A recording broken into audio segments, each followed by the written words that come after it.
Hello everyone. सो इस question में पूछा गया है अ 8000 kg engine pools a train of 5 wagons each of 2000 kg along a horizontal track. तो जो ट्रेन है उसके इंजन का हमें मास दिया गया है 8000 kg। तो ये जो इंजन है ये पुल कर रहा है अपने साथ 5 वैगन्स को, मतलब जो ये 5 डब्बे हैं इनको वो पुल कर रहा है, खींच रहा है अपने साथ, जिसमें से हर एक का मास है 2000 kg। मतलब जो हर एक वैगन है उसका मास है 2000 kg, तो इसका भी 2000, इधर सबका 2000 है। If the engine exerts a force of 40,000 Newton. अब जो इंजन है वो फोर्स लगा रहा है 40,000 न्यूटन की, and the track offers a friction force of 5,000 Newton. अब देखिए जो इंजन है वो एक फोर्स लगा रहा है 40,000 न्यूटन की, तो उसकी जो डायरेक्शन है वो इधर है और साइन आएगा हमारा पॉजिटिव का। लेकिन हमें ये बात पता है कि जो फ्रिक्शन फोर्स होती है वो हमेशा मोशन को अपोज करती है, मतलब जिस तरफ मोशन हो रहा है उसके अपोजिट साइड में वो लगती है। तो ये इधर लगेगी हमारी फ्रिक्शन फोर्स, तो जब अपोजिट डायरेक्शन में लगेगी तो यहाँ पे साइन आएगा हमारा नेगेटिव का, मतलब -5000 न्यूटन फ्रिक्शन फोर्स है हमारे पास। सो इसमें पूछा गया है then calculate the net accelerating force. तो यहाँ पे नेट एसेलरेटिंग फोर्स निकालनी है। नेट का मतलब है टोटल फोर्स जितने भी हमारे पास यहाँ पे हैं, तो वो नेट एसेलरेटिंग फोर्स हमें यहाँ पे निकालनी है। और सेकंड में हमें निकालना है the acceleration of the train. तो हम सबसे पहले फर्स्ट से शुरू करेंगे। तो इसमें हम पहले सारी चीज़ें लिख लेंगे। तो यहाँ पे मास ऑफ 5 वैगन्स है, तो अगर हमारे पास जो एक वैगन का मास था वो था 2000 kg, और अगर हमें 5 का निकालना है तो 5 × 2000 कर देंगे तो आ जाएगा हमारे पास 10,000 kg। फ्रिक्शन फोर्स हमारे पास 5000 न्यूटन थी। तो अगर हमें नेट फोर्स निकालना है यानी कि नेट एक्सेलरेटिंग फोर्स, तो वो हमें कैसे मिलेगी, जब हम सम ऑफ ऑल फोर्सेस कर देंगे तो उससे हमारी आ जाएगी नेट फोर्स।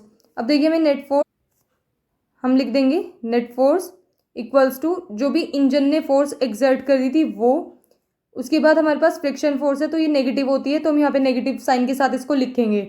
तो इंजन ने कितना फोर्स एक्सर्ट किया था, 40,000 न्यूटन था हमारे पास, और जो फ्रिक्शन फोर्स है वो कितनी थी हमारे पास, 5,000। तो जब हम 40,000 में से 5,000 माइनस करेंगे तो ये आ जाएगा हमारे पास 35,000 न्यूटन।